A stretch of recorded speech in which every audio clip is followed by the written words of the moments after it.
My name is Roberta Martins. I work for the CEO Development Coordination Office in New York. I'm the one of the boss specialists that we have, the Business Operations Strategy. And this is the first of a series of webinars that we are organizing on how to make our common services inclusive. And we have today the participation, and in fact not participation, but our main presenter today is our colleague Heba. She will introduce herself in a moment. And also we have a guest speaker today, Hong, that will also introduce herself in a moment. So without further delay, Heba, over to you for your... Thank you very much, Roberta. I hope good morning, good afternoon, colleagues, wherever you are. I hope you can hear me. My name is Heba Khalif. I am based in Egypt, Alexandria. I have a master's degree from the University of Birmingham in inclusive education.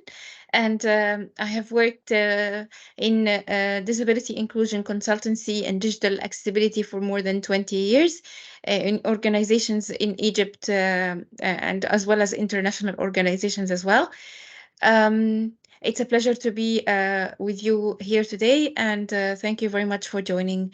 Over to you, Hong. Can you hear me? Yes. Hello? Yes. Yes. Okay. Good afternoon, good morning, and good evening, everyone. I'm Hương. I have been working here at UNDP Vietnam for 4 years as a disability inclusion officer. I took my master degree in Australia in international community development. I'm very glad to work with you today to share something about how to work with colleagues with visual impairments. Thank you. Thank you very much. And really, we have to thank you because it's pretty late in Vietnam right now. So thank you very much for your dedication and for joining us today. So without further ado, let's start our presentation. And I'd like to start with a chicken question in the second slide, Roberta, please. I would like you to mention in the chat 3 facts about autism. This is the first question. So try to think back of, just mention 3 facts of autism, about autism.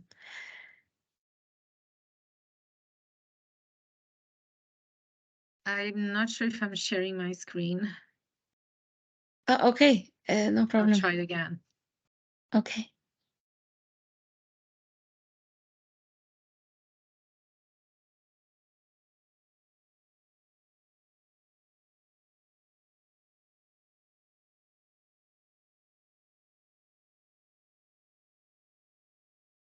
Okay, this has been shared. Okay. So if you could please type in the chat 3 facts about autism.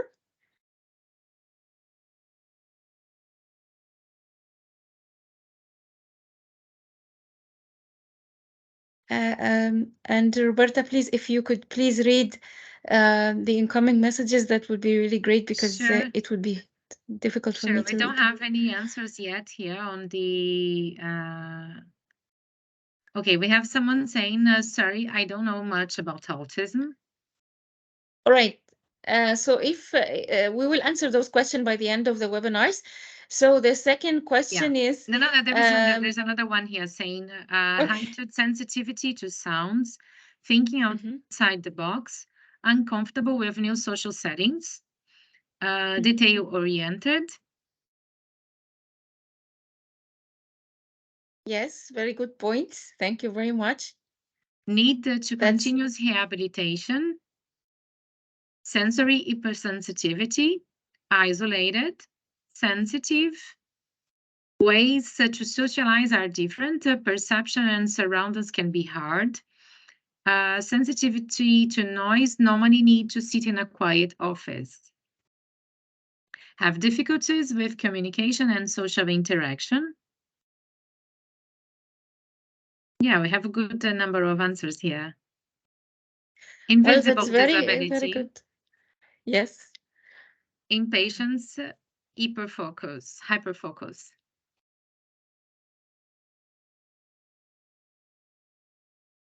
So thank you very much, colleagues, for sharing these points. On spot points, yes, persons with autism, as we will learn out in the course of our webinar, have sometimes they have hypersensitivity to sight and sound, but this is not necessarily. So the second question is, mm, uh, could you mention 3 types of assistive technology or assistive devices for persons with hearing impairments? It doesn't have to be 3. It can be just 1. If 3 is too much, you can just put 1.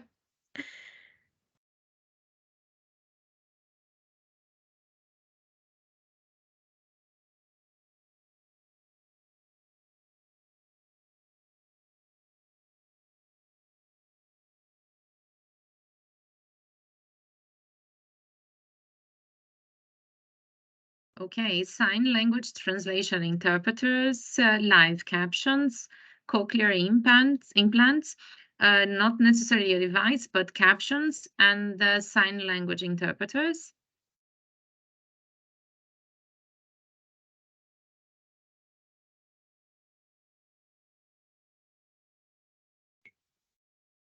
All right. Yes, thank you very much for that. Cochlear implants are one of the Hearing aids. devices. Yes, and hearing aids are also used by persons who have hearing impairments. Okay, the last question, and the last question is quite a little bit different. Um, we will take another question, which is the third one. If you can mention any myths that you know about visual impairments, since we are 2 persons of visual impairments here in the room, so let's see about the myths that you know about visual impairment.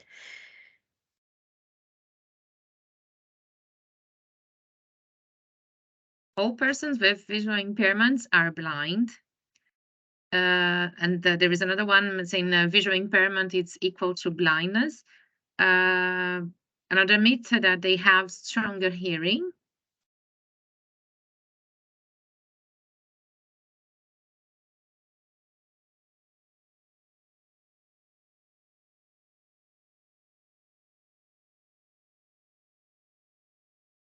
Yes, all these points are correct. These are all myths, as we will discover, or as we will learn at the after a few minutes in the webinar. All right, so can we go to the Yeah, but we next have slide? 2 other here that I would like to read to you because you may Sure. you may want to comment on them. The first one is Mhm. impairment at birth is irreversible, and the second one is persons with visual impairment are less capable to socialize, always need help because they don't use the vision. They also can't hear. This is a good one. Yes, some people think that because a person has a visual impairment, they are also have problems with their hearing. So they start addressing them or talking to them in a very loud voice. Yes, that we experienced that a lot. So thank you very much for these very good points. Yes, visual impairment occurs, as we will see, occurs in different times of our lives, but I will not discuss visual impairment now. This was just a teaser or energizer to kick us off, starting the webinar.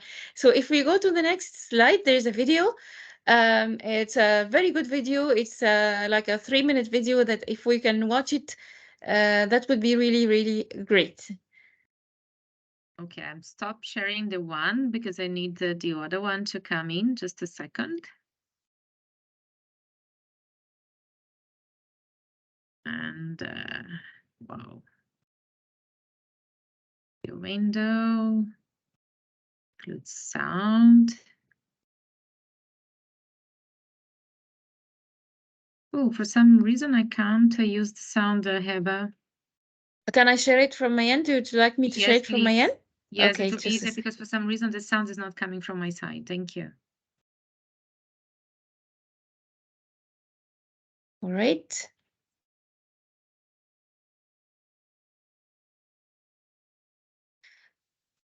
Just a second.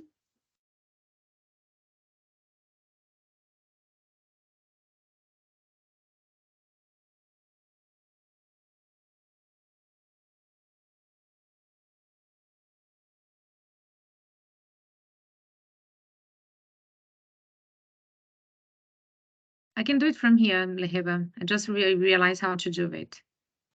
You can do it? Yes. Okay, thank you. So My screen reader was giving me a hard time. Thank you.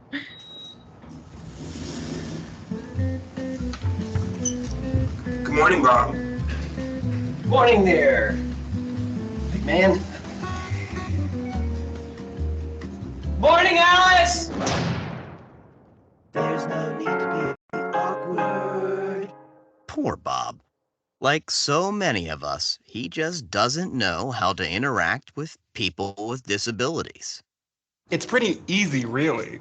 People with disabilities are people first. We need the same things that every person needs, like respect. Good morning, everyone. Attention! Okay.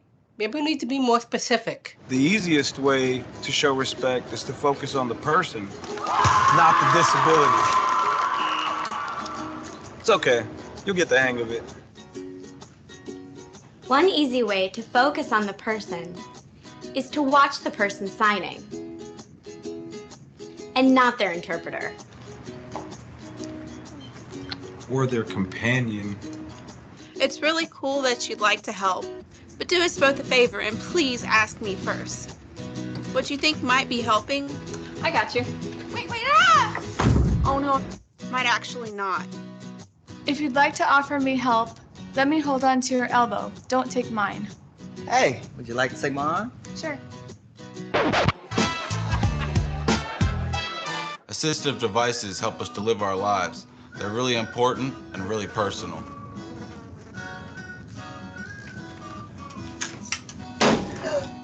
Grabbing them only makes it weird for everyone. What? Please only touch our devices and service animals if we've given you permission. And don't take it personally if I ask you not to. Remember that my service animal helps me all the time. Neither of us would like it if we were separated. Remember, we make our own decisions. We sign documents, vote, volunteer, work, and pay taxes. We get married. So don't underestimate me just because I have a great smile. Just because I'm blind does not mean I'm deaf. Just because I'm deaf doesn't mean I'm blind. And just because I use a wheelchair doesn't mean that I can't sweep you off your feet. So take a deep breath, relax. We don't bite. Unless we're really hungry. Hello there, ladies. How are you? Hello. And if you're not sure what to do, just ask. Hi, would you still like to see a menu? No thanks, but can you please read it to me? Sure, definitely. Just treat us the way you would want to be treated, and we'll all be okay.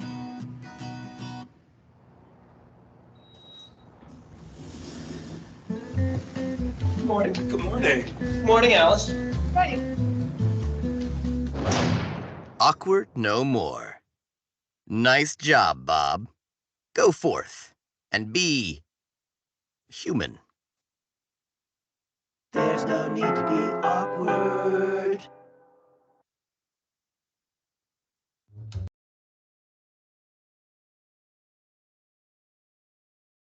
So as we have seen in the video, it shows a number of behaviors that people sometimes do when interacting with people with disabilities, which doesn't really help. And these are some of the attitudinal barriers that persons with disabilities are exposed to in our daily life, which we are going to discuss more about in the coming few minutes. So if we go to the next slide, please. There are 1 billion people worldwide, persons with disabilities worldwide, as we all may know. And according to the CRPD, persons with disabilities are persons who have long-term physical, sensory, mental, or intellectual impairments when interaction with various barriers in the environment that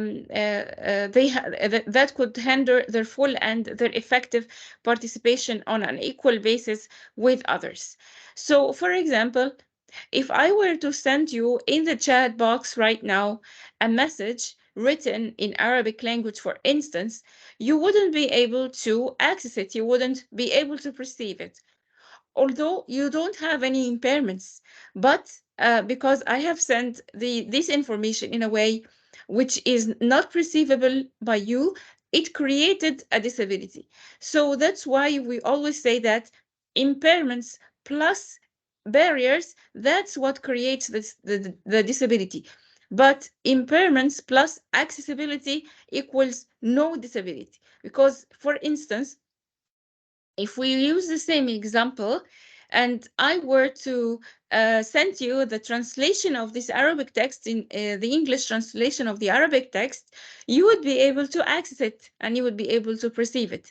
So the first thing that we have to do is to make sure that our environment is a barrier-free environment, and also we have to be mindful of our attitude, our unconscious and conscious bias, and our stereotypical ideas, as we will discuss later on. Next slide, please. So why does people with disabilities have experienced a long history of marginalization and exclusion? Because they were viewed from the medical model. The medical model views the disability as the individual problem of a person, a personal tragedy, something to be, something that is like a trauma that has to be get rid of, that has to be eliminated.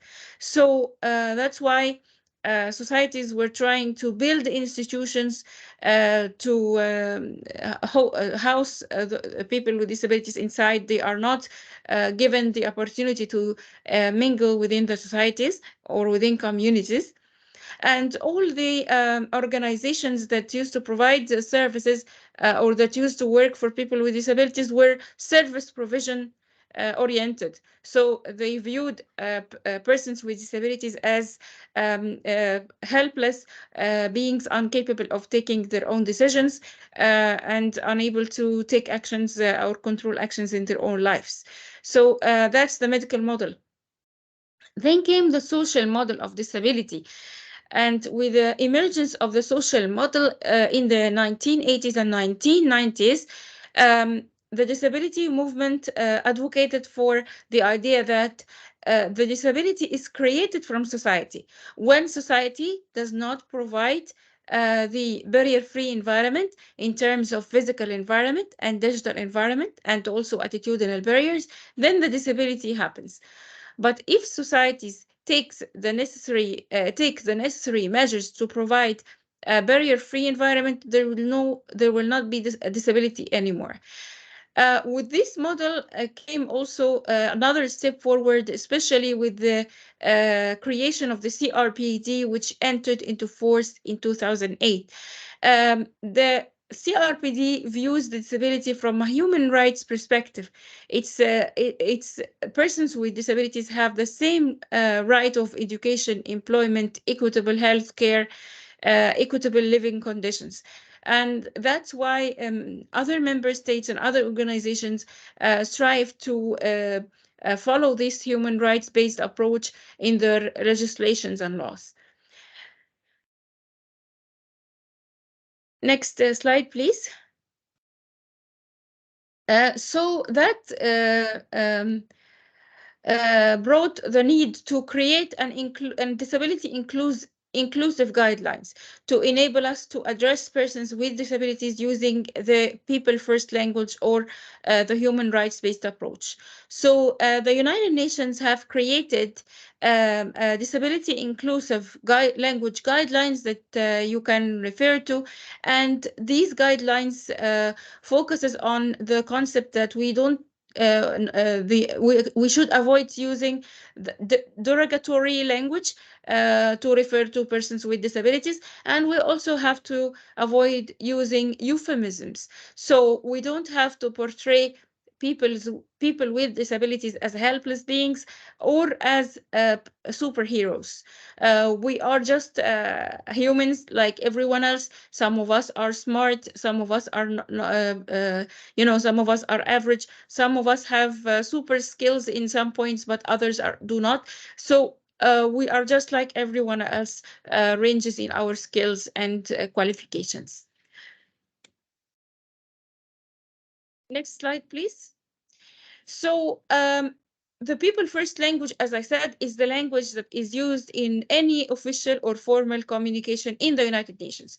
But we also have to be mindful of another thing, which is identity first language. Some groups of persons with disabilities prefer to be addressed with the identity first language because they view disability as part of their identity.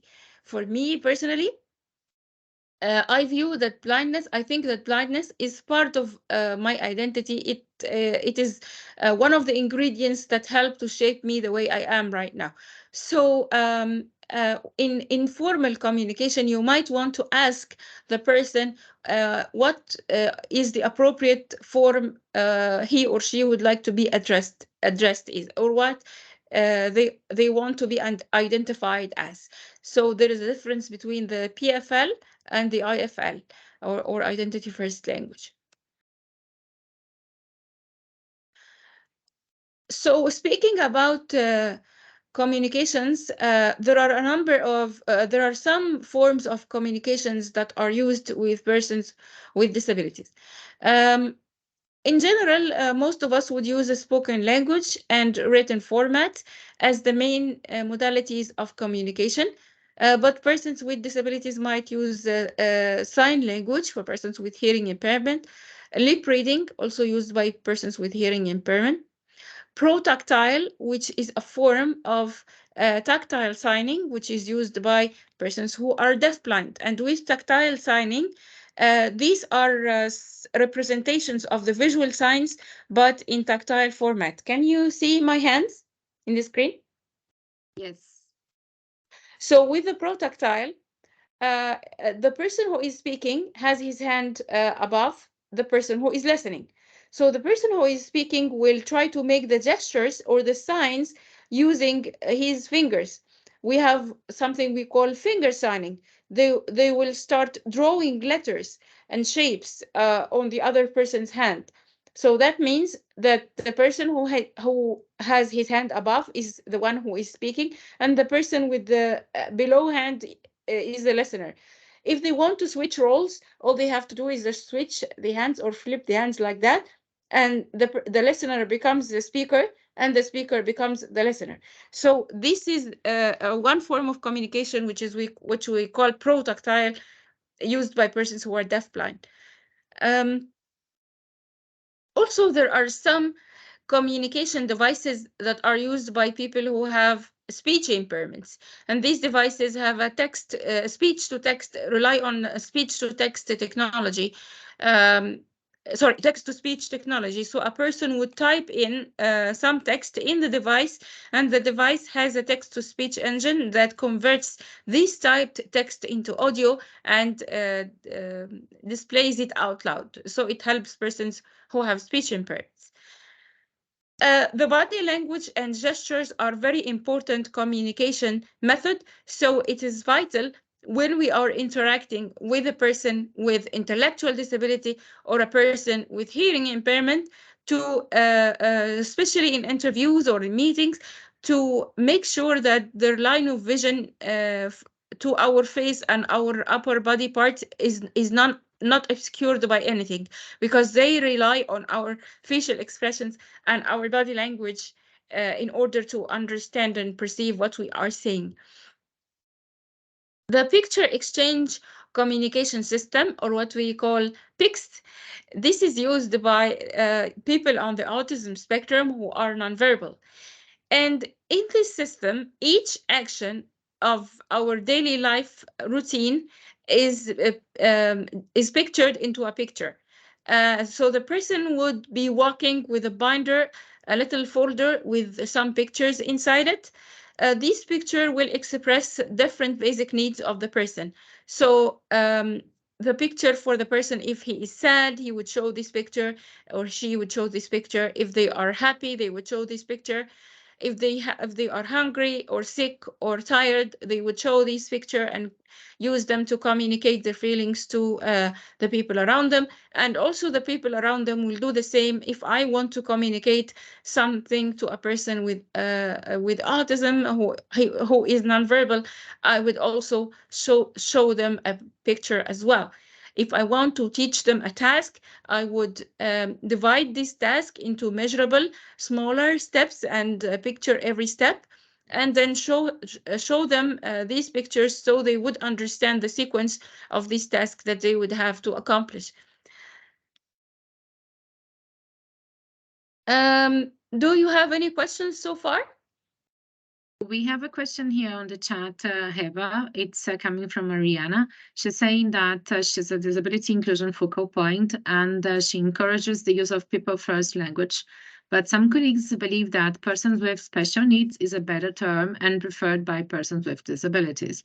And she's insisting to use, and they are insisting to use persons with special needs in their speeches, for example. And she was asking for some suggestions, and I was referring to her that we do have the UN Disability Language, Inclusive Language Guidance I shared on the chat, and this is what we should be using in our speeches as UN colleagues. Want to complement anything on that? Yes, thank you so much, Roberta, and thank you, Maria, for sharing. In fact, the use of words like differently able or people with special needs are considered something we call euphemisms.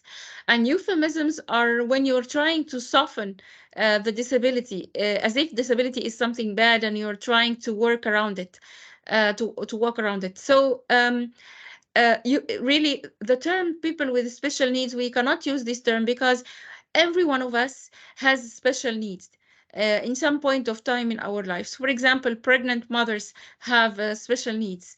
Elderly persons have special needs. Children have special needs. If you went to a strange country where you don't speak the language, you will be a person who have special needs. So people with the special needs, this term does not accurately describe persons with disabilities. So that's why we are not advised to use it. I hope that answers your question.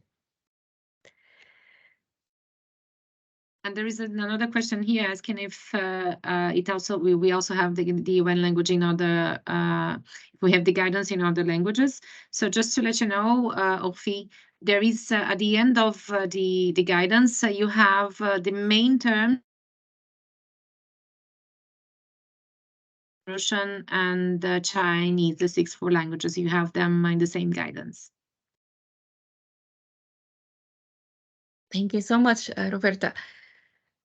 So if we go to the next slide, please, we can see several types of impairments. So we have physical, sensory, intellectual, neurological, or neurodiverse.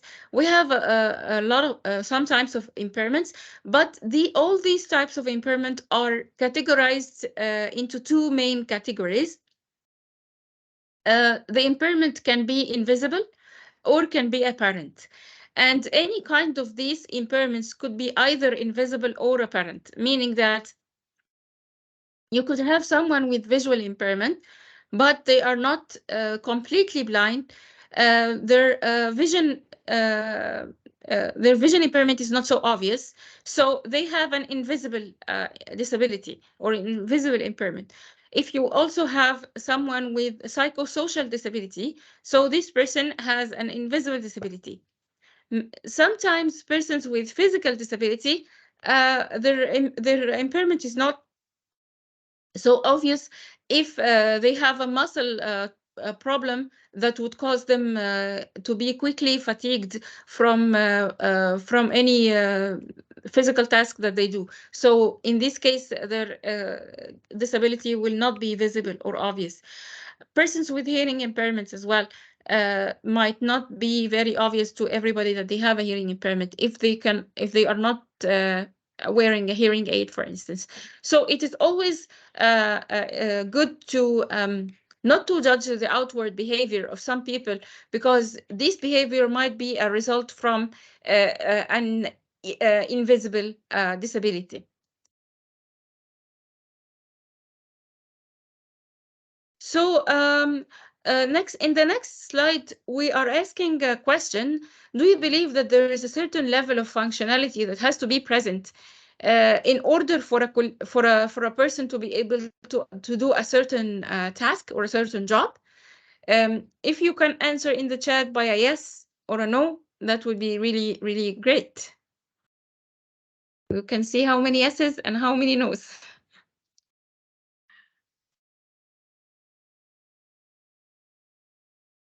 Okay, I have a one yes here for the moment. Let's see what else you have.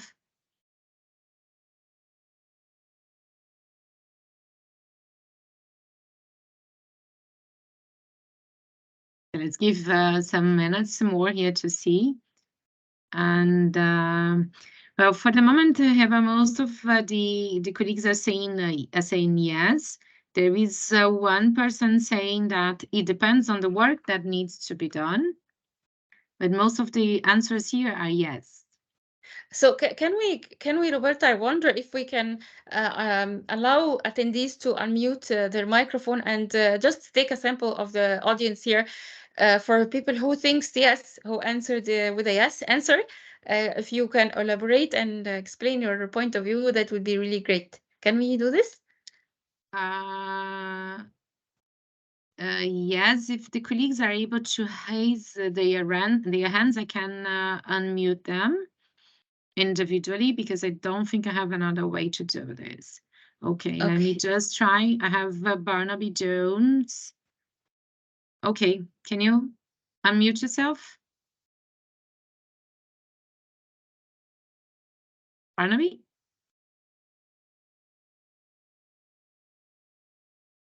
Should I do it from my end, I think? No, it's Barnaby. Barnaby, you have to unmute yourself. I enable your microphone, but you have to unmute yourself.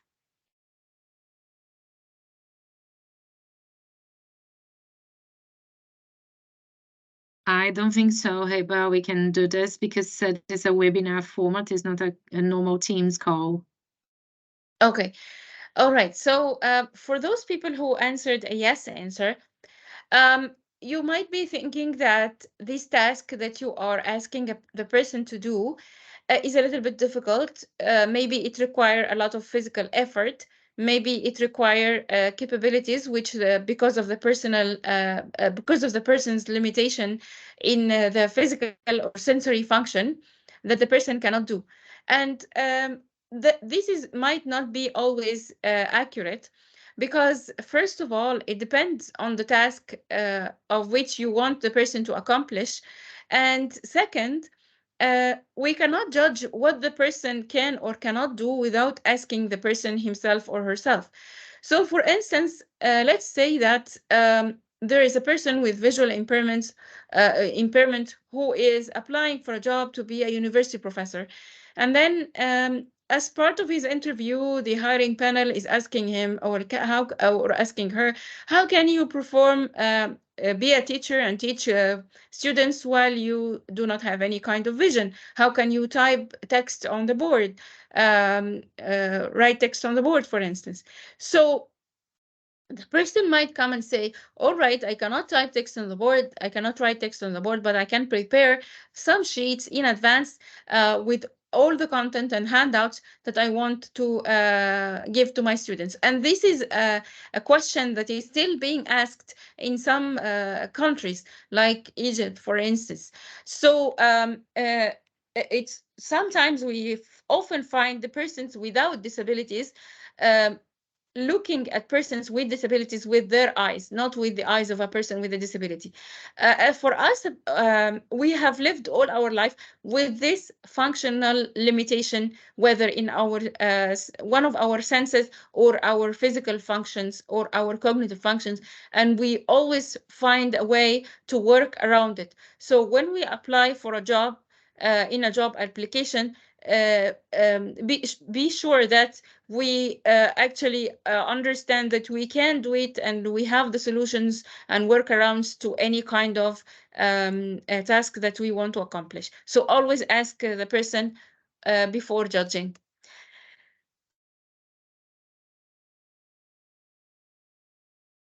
So if you are next slide, please. So if you are an HR officer in an organization, an UN organization, and you would find a person with a disability coming, applying for your job, you don't know that this person has a disability. You held an online interview, and after you selected this candidate on the first day of their job, you discovered that this person has a physical disability. Would you still try to accommodate this person in the job, or would you try to reassign this individual to another task, or what would you do? Uh, do you think it is necessary for people to disclose their disability before applying for a job? And we need to use the chat box again, Heba, because I don't think colleagues can unmute themselves. Yes, please. Yes. So if you think that people should disclose their disability before applying for a job so that this situation wouldn't happen, you can answer yes. If you think that they should not disclose, you can answer no. So let's see how many no's and yeses.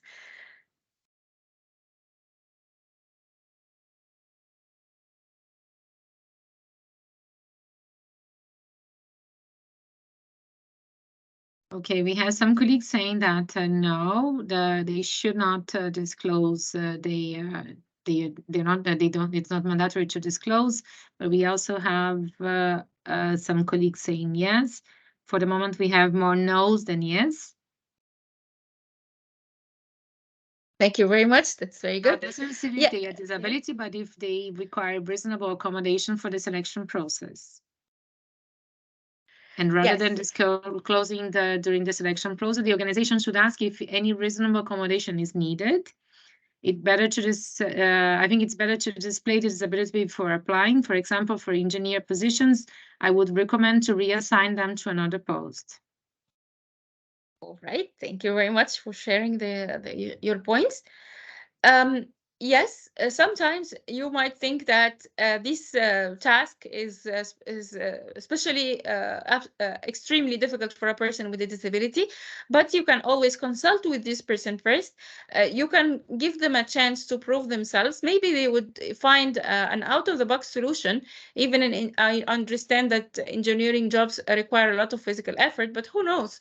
Maybe this person would have a solution that didn't come across your mind and would be able to perform well at their job. So it is not mandatory to ask for the disability disclosure, and all what we can do as an organization is to include a question in our job application.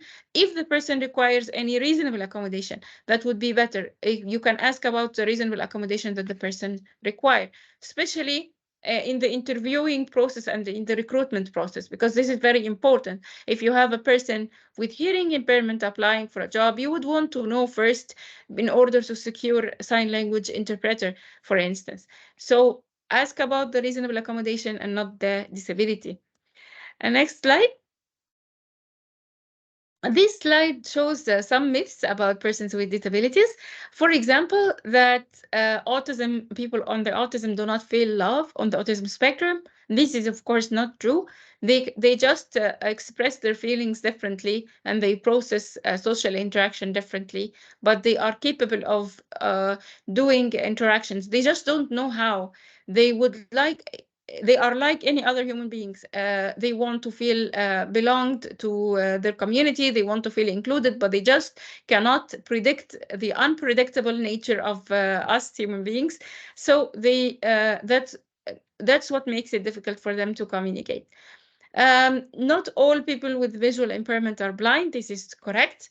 Accessible toilets are not only for persons with physical disabilities. Persons with visual impairments might make use of physical accessibility measures in toilets because they need to have all the facilities and items inside the washroom, for instance, marked in a high color contrast compared to the background color. They need a high foreground and background color ratio so that they would be able to distinguish items in the room. So in the next slide. But before we move to the next one, there is a question here, which is also still related to the recruitment of colleagues. Could you explain how this approach reconciles with the need of having statistics on employees with disabilities? What's the best approach to track that? I'm thinking that some persons with disability may not ask any reasonable accommodation, therefore they will remain invisible to the statistics. This is a very, very good question.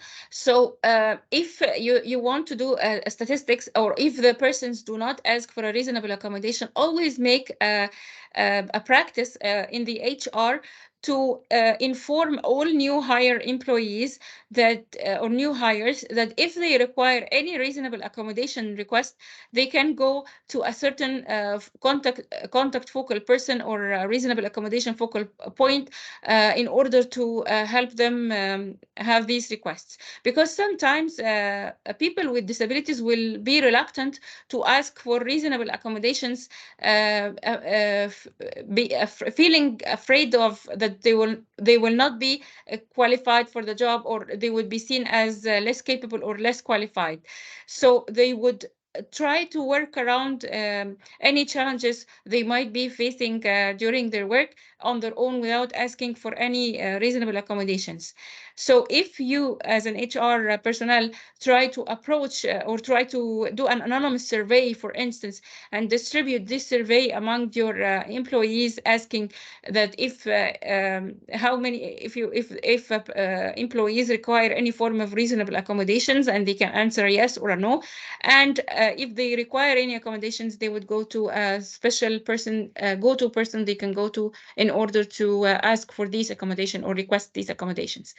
So by asking about a reasonable accommodation, you can encourage people actually to disclose their disability because they know that their challenges can be addressed and their needs could be met. So that will encourage them to disclose. Did that answer your question? I can type in the chat as either yes or no. Yes. Okay. Thank you very much. So in the next slide, let's move to the next slide. Let's see how many yeses are we going to get this time. How many of you have a previous interaction with persons with disabilities?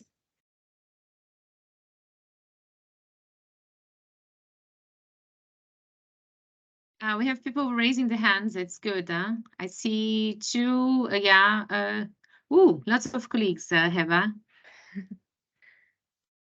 That's great. And I bet that it made a lot of difference when you interacted with persons with a disability on a daily basis, because being exposed to persons with disabilities is the key that will achieve a real transformative a change in our mindset about persons with disabilities. So it is very important for agencies and for organizations to hire persons with disabilities, because this will shift and push the inclusion journey forward. It will boost it forward, actually. So in the next slide, this is a list of some attitudinal barriers that we can see that happens with the persons with disabilities. They might be less seen as inferior beings. People might feel pity towards them, or on the other end of the spectrum, people might see them as inspirational figures and superheroes. For example, I was brought up, of course, when I having a visual impairment. Everyone, as we said, we discussed in the beginning of the meeting, our colleague mentioned, they think that we have a super hearing. And we don't have a super hearing or anything. It's just that We learn how to we taught ourselves how to use hearing in new ways that sighted people do not. So that's why our hearing is a little bit enhanced. Um, People might need more awareness about issues relating to persons with disabilities. And as we have seen in the video, people with visual impairment sometimes are treated as if they have a hearing impairment as well. So we experience this multisensory effect. Next slide, please. So this is like a 101 guide for interacting with person with disabilities. Always communicate with competence and confidence and comfort. I know it is a little bit discomforting if you meet a person with a disability for the first time, because you don't see persons with disabilities more very often on a daily basis. So you might be at a loss on what to do, what react, how to interact, how to deal with this person. But the key point is to deal with this person as if you're dealing with any other human being. Always show respect and preserve this person's dignity, and ask before offering help, as we always say.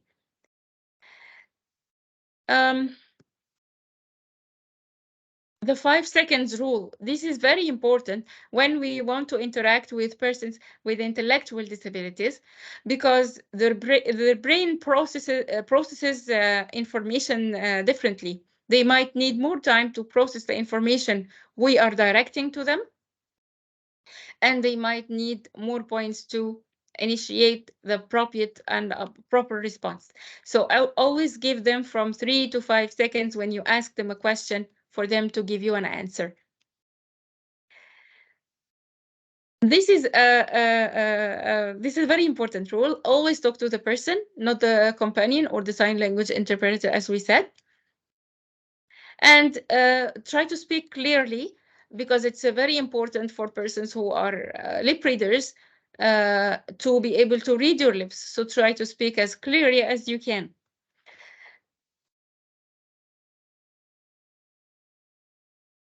So if we move to the next slide, the following one, because we cannot have a discussion, unfortunately. So now we are going to discuss what do we do in an interview with a person with visual impairments. So suppose that this person is standing in the lobby of your building waiting to come up to the interview place. I will give you a number of sentences and you will tell me if it's true or false. If you want to guide the person, you should come up to the person and grab the person's white cane in order to direct them to their interview place. Eva, I just tried to allow everyone to unmute themselves. Let's see if colleagues will be able to unmute themselves and answer to your question. Sure. Hello, Roberta. Can you hear me? Yes, I can hear you. Thank you. Awesome. I unmuted myself just to let you know that it's working. But if you want me to, but in my response to the question, I think from what the presenter has shared so far, it will be inappropriate for you to grab the person, but rather you give your person your elbow for them to be able to go with you. Thank you. Thank you. How would you describe the direction to the person? Like what words you might be using if you want to tell the person to go right or left? What are you going to say, like straight ahead, turn left, turn right? Is this true?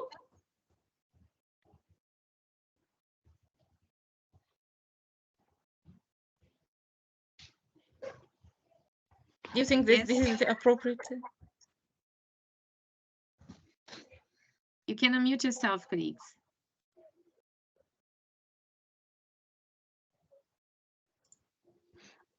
It's Anna from Copenhagen. I've tried this before a couple of times here in Copenhagen, and I would walk to the person and say, we need to walk like 10 steps or 20 steps.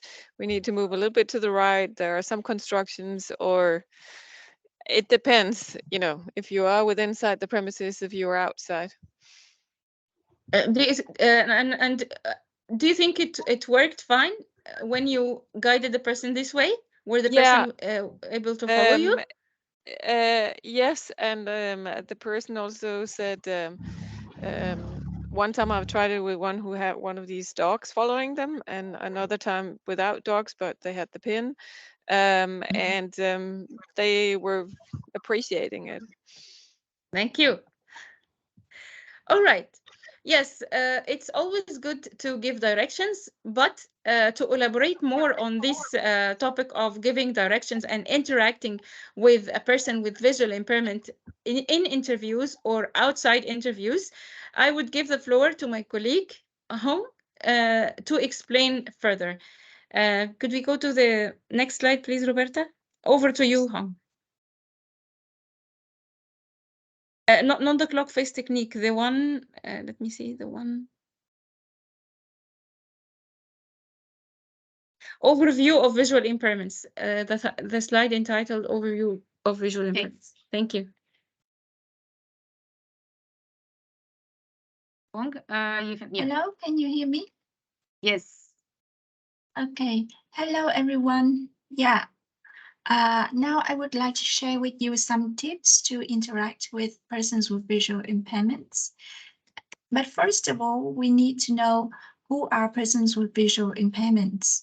Many people think that visual impairments means blindness, that person can't see at all. In fact, we have various degrees of vision. Some are totally blind, some are low vision, some are just colorblind. It means that they can see everything in black and white without any other colors.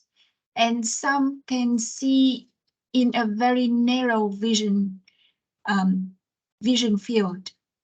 It means they can see something straight ahead in front of them, but they can easily bump into something on the left or on the right. So there is a statistic saying that only 30% among persons with visual impairments are blind. The others are just low vision. It means that they are just legally blind. It means that their needs, accessibility needs, are also varied. Some need braille or soft copies of the documents. Some need the large print, the documents with high contrast between the background and the text. Some might need the dark background with the white letters on it. So when we interact with persons with visual impairments, first of all, the key principle that we have emphasized since the beginning of this webinar is to ask if they need any help. If they say yes, please, if you don't know or if you don't know how to help, just ask them. They will show you how to help. For example, with the direction that we are mentioning, if you just say this or that or something like that, they can't identify, they can't recognize what is what. So please use very specific terms to describe the direction, like on the left, some centimeters, on the right, or go to the right, some 3 or 4 steps, for example. And in daily conversation, if you meet that person for the first time, please introduce yourself, your name, your unit that you are working in. Then next time you meet that person, he or she may recognize your voice or your figure. just socialize with persons with visual impairments as other colleagues. For example, if I say hello to you in the morning in the office, and you ask me, hey, did you watch a movie last night? And then you just recognize, oh, maybe Hương can't see, so she can't watch the movie.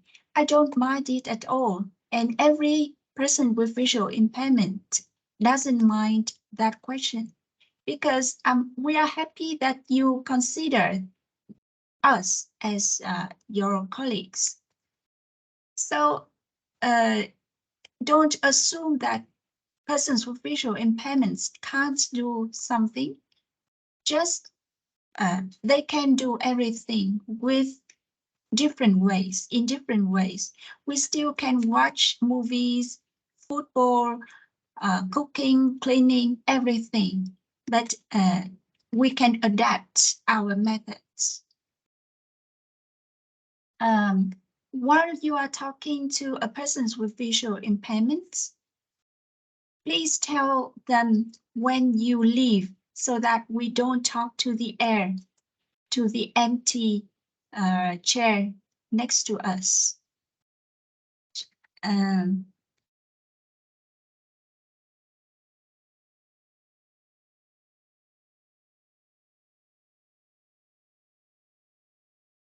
In a meeting or an event, if you are sitting next to a colleague with visual impairment, it is very helpful if you can help describe the visual cues or the context around for that colleague. For example, a leader is coming in, or some colleagues are making some funny gestures, so that we can join you in that joyful moments together.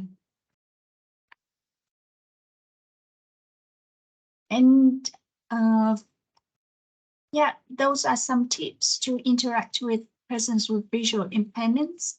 And the general principle that Heba already told you, that we want to be treated in the way that you want to be treated. So please consider us as friends and colleagues, as others. Thank you. Thank you very much, Hong. Very well said. Thank you for your presentation and for your intervention. We really appreciate it. Eva, just I have a Yes. feedback from one of our colleagues, Orfi Louisa. She's saying that this is very informative. Thank you. Could you give us some tips for visual interviews with candidates with visual impairments? Yes. But if you could elaborate more, what do you mean by visual tips? Some tips for virtual interviews, like if virtual you're doing interviews. With I candidates couldn't with hear visual impairment. Sorry. Yes, sure. All right.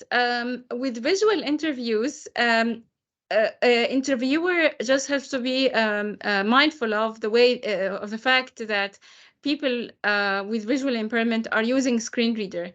And screen readers with online platforms, online meeting platforms, don't mix sometimes.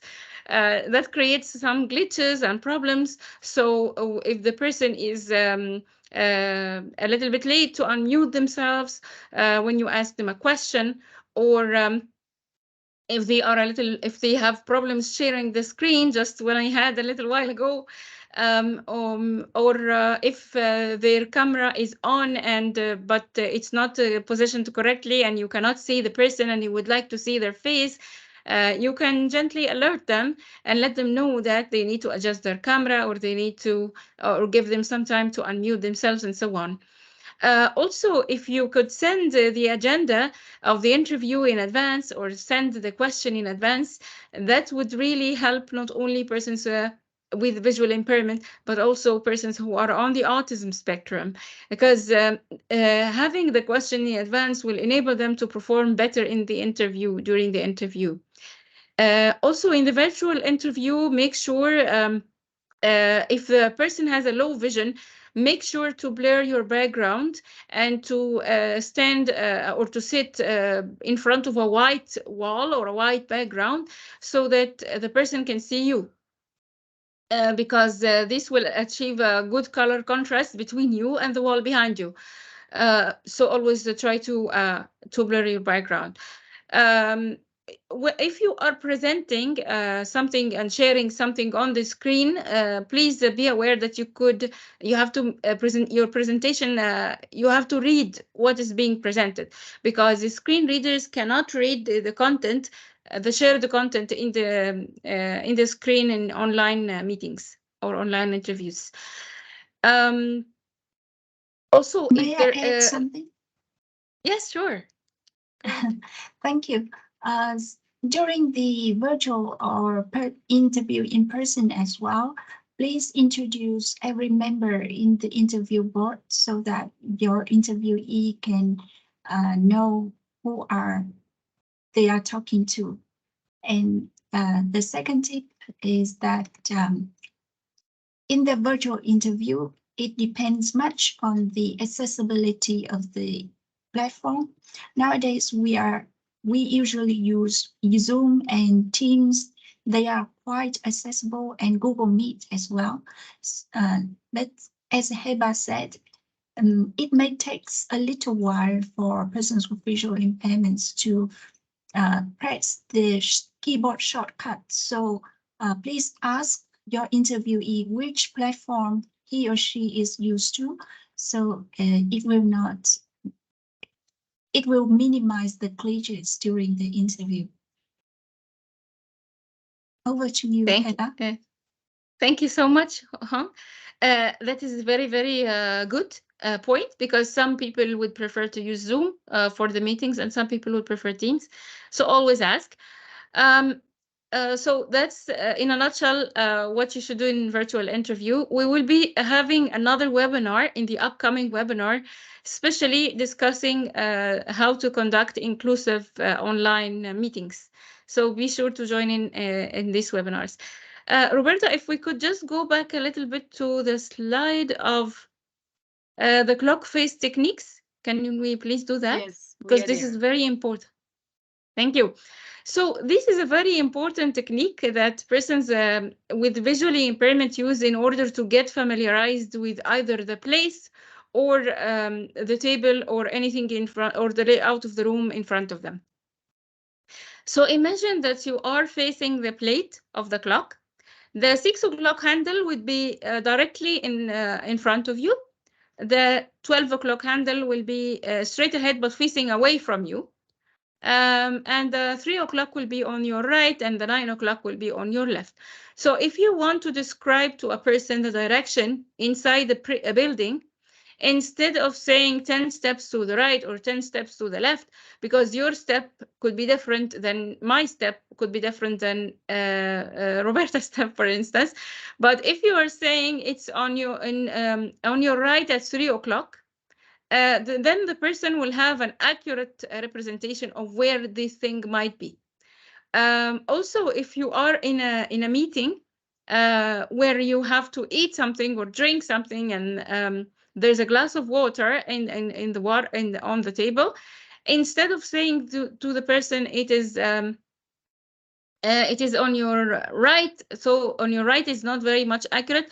But if you are saying it's on 1 o'clock, then the person would know it is a little bit to the right, but facing away from them rather than directly in front of them. So the clock face technique is very useful when you want to describe or to familiarize a person with visual impairment with their environment. Even when we were taught how to use the white cane, instructors would use the clock face technique. So the following slide, it talks about sighted guide techniques. Unfortunately, we might not have the time to watch this video, but this is a very, very good video of teaching persons without visual impairment how to perform a proper sighted guide technique for a person with visual impairment. I really urge you to watch this video. It's very informative, very on spot and to the point. Do you have any questions so far? No, we just have many colleagues thanking you and Hong for the great session. So far, this is all we have. Thank you. All right. Thank you very much, colleagues. So if we can move to the slide of the sign language interpretation, Roberta, please. Yes, we are there.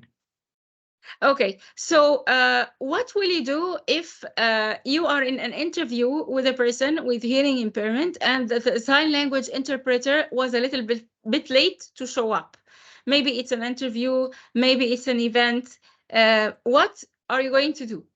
So if you want to volunteer answering the question or contributing, please raise your hand or type in the chat if you want.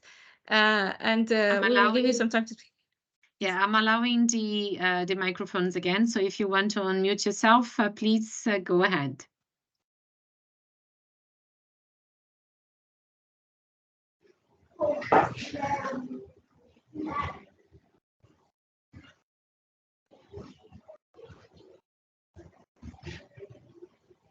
Wendy, do you want to come in?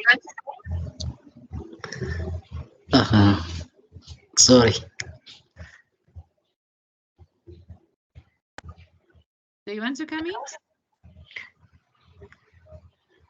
Yeah, I am Wandum from Asosa. So if you meet a person with hearing impairment, it should have a sign language interpreter.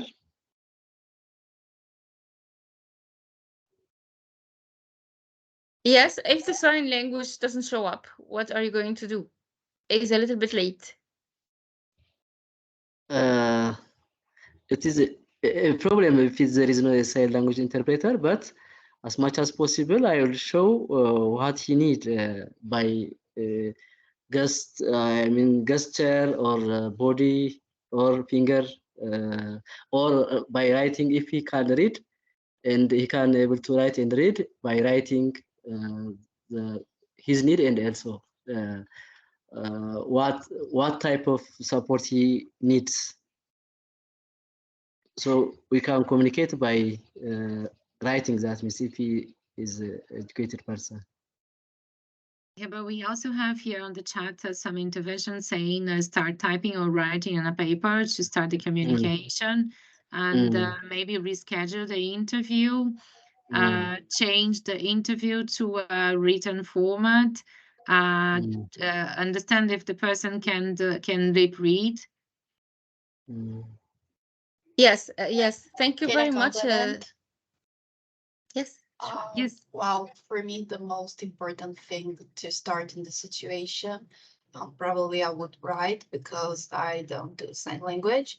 But well, I believe that the first option would be to write to the person to verify if her or he feels comfortable with the situation to continue the interview. So I would like to verify if it would be possible to write, but first of all, to verify to check if the person feels comfortable with the situation and if she or her wants to go on with the interview, or if no, for example, we could reschedule, and also to verify if the person is comfortable, if the writing is the best option. I don't know, like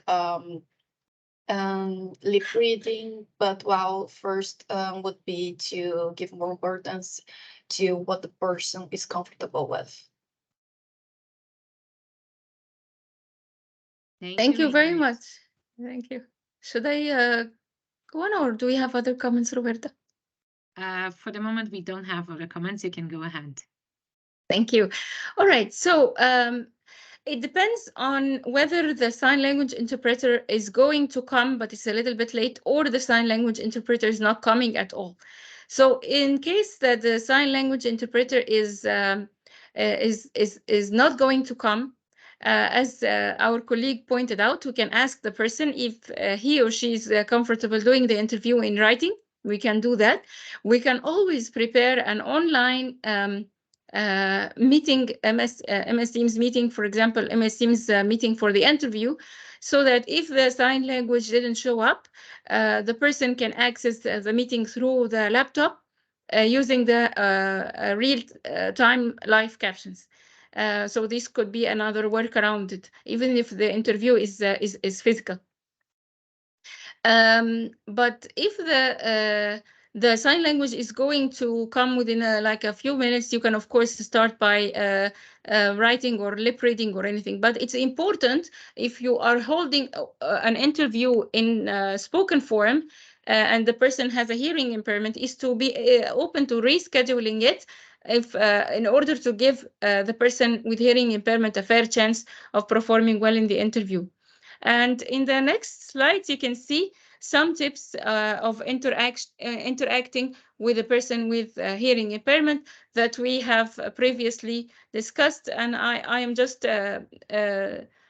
putting it on the slide, so when we share the presentation, you would have all the tips. The important thing is here I want to highlight is please do not talk over one another in the interviews, because if you talk over one another, people who are lip readers would find it difficult to follow the conversation, and people who use sign language will also be confused, and the signer will be confused as to how to be able to follow the conversation. So please organize yourselves when it comes to your interventions and talking during the interview. Also, be mindful of the person's facial expression. If you think that the person is not following your conversation from his face or her facial expressions, feel free to repeat what you were saying for the person to be able to follow. So this is a video that you can always see after the presentation. We will share it. This is very important. It shows you do's and don'ts when interacting with a person with hearing impairments. If we go to the slide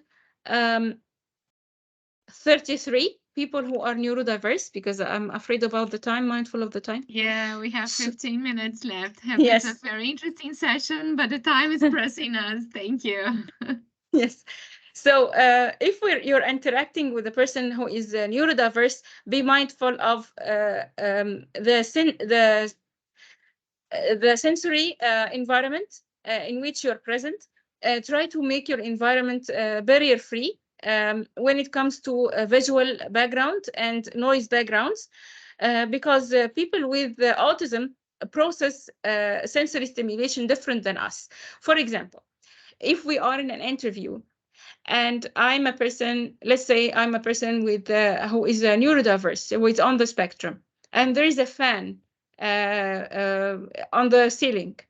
This fan might be producing a humming noise, which could trigger me into the point that I would not be able to focus on the person speaking, and the only thing I can focus on is the sound of this humming fan. So they process information and sensory stimulation differently. So try to make your interview room void of as many visual clutter as you can. Try to make a higher color contrast between the background in the walls and yourself. And also always try to control the light. If you feel that the lights are bothering the person, try to dim them a little bit. Normally avoid using flashy lights, because the flashy lights can trigger seizure reactions with persons who are neurodiverse. Also, if you are in a gathering and you see someone with who is neurodiverse, unable to communicate, don't think that this person is aloof or distant or doesn't wish to interact, but this person might be having a sensory overload.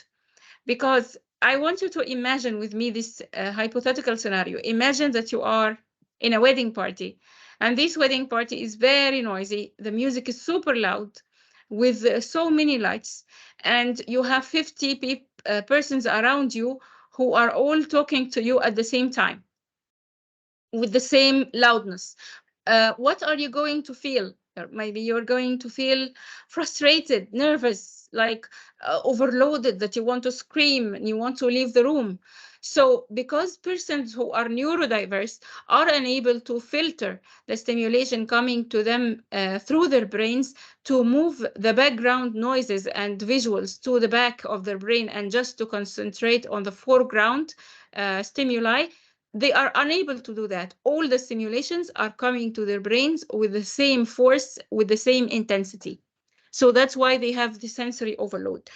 So when working with a person who is neurodiverse, be mindful of providing flexible work arrangements, because this person might having fluctuating energy levels. They might be upbeat one day and very good in performing and are doing their tasks perfectly well. But then because they had a lot of social interaction in that day, the next day they might not be feeling well and they might need a quiet down a little bit, to quiet down a little bit. So always provide quiet down areas in your office for persons to relax and to shut down a bit. So you can always see this video after the presentation, of course. Let's move to the slide of the include model, because these general tips we already discussed, and I will leave it for you to consider later on. And we are sharing the presentation later, so you can also have access to all the videos that Heba is mentioning, and you also have this as a reference for the future. Yes. So with the include model, I created a small model using the word include, attaching every letter to a word that we can remember. So the letter I stands for identify the needs and the requirements of person with a disability. Make sure you address them via supporting with the reasonable accommodations needed. Always nourish their independence. Give them an opportunity to be themselves and to feel independent, and give them the psychological safety to be themselves. Always collaborate with them in order to take decisions that concerns their work task or life actions or life decisions or work decisions. Always collaborate with them. Listen to their opinions and value them and respect them. Unite with them towards a common goal. It doesn't necessarily, maybe it's not really related to their disability, but it can be related to the whole overall goal of the organization. Always do a regular check-ins and discuss with them their level of job satisfaction, because this is very important. I really would like to draw your attention to something that we do as persons with disabilities in general. We're very good at something what we call masking. So we can appear to you with a smiling face, with a very collected demeanor, and as if life is a bed of roses and everything is working well. But we are masking our true feelings. We are masking our anxieties because we do not want to be seen as less capable. We might be afraid of others people's reactions or judgments. So what we do is we mask our true feelings. So be sure to hold the regular check-ins with us to make sure we're doing okay. And the last thing is empower them by giving them the lead. Always try to make persons with disabilities who are qualified to be leaders, let them be leaders, let them lead your organization forward, and not only in issues concerning them, but in issues concerning the whole progress of the whole organization. So that is all from my side for today. I think I broke a record now. I was afraid that I wouldn't be able to finish everything that I have prepared, but I'm glad I got to manage most of the information I was preparing. So if you have any question, if you want to elaborate more, if you want to relate on any interaction that you had with a person with a disability, please feel free to do so in the left few minutes. Thank you, Heba. I'm also going to unmute all the to allow the colleagues to unmute themselves, so in case they want to raise make any comments for us. And I'm also sharing with them on the screen the QR code for the evaluation. But in case anyone cannot use the QR code, I'm also using the chat box to share the link. So you may have your screen reader to use it. And yes, please feel free to come, colleagues.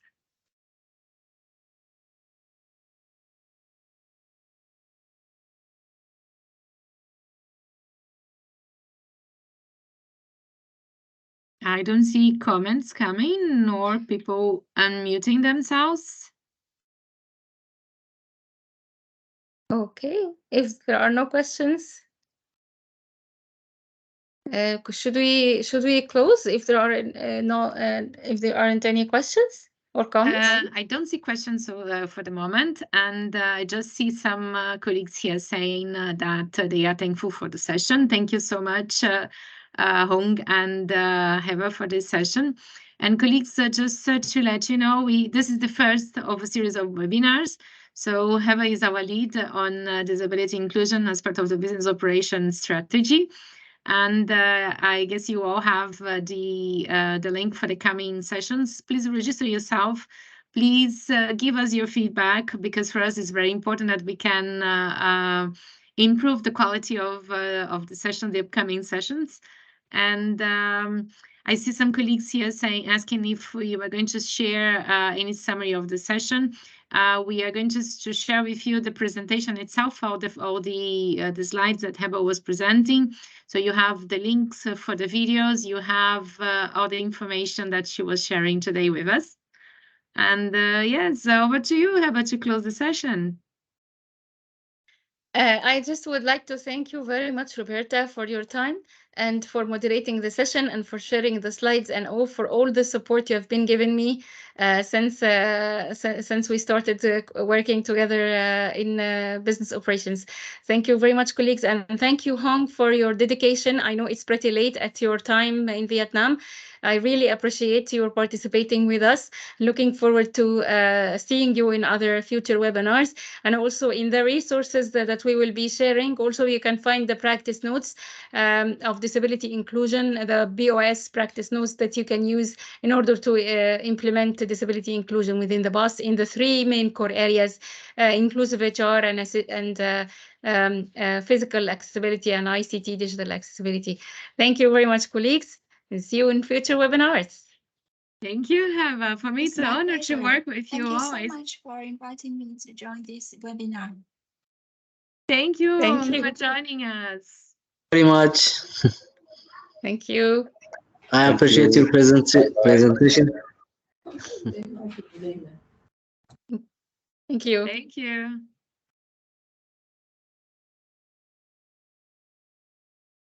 Great session. Bye-bye. Bye. Thank you. Thank you. Thank you, colleagues.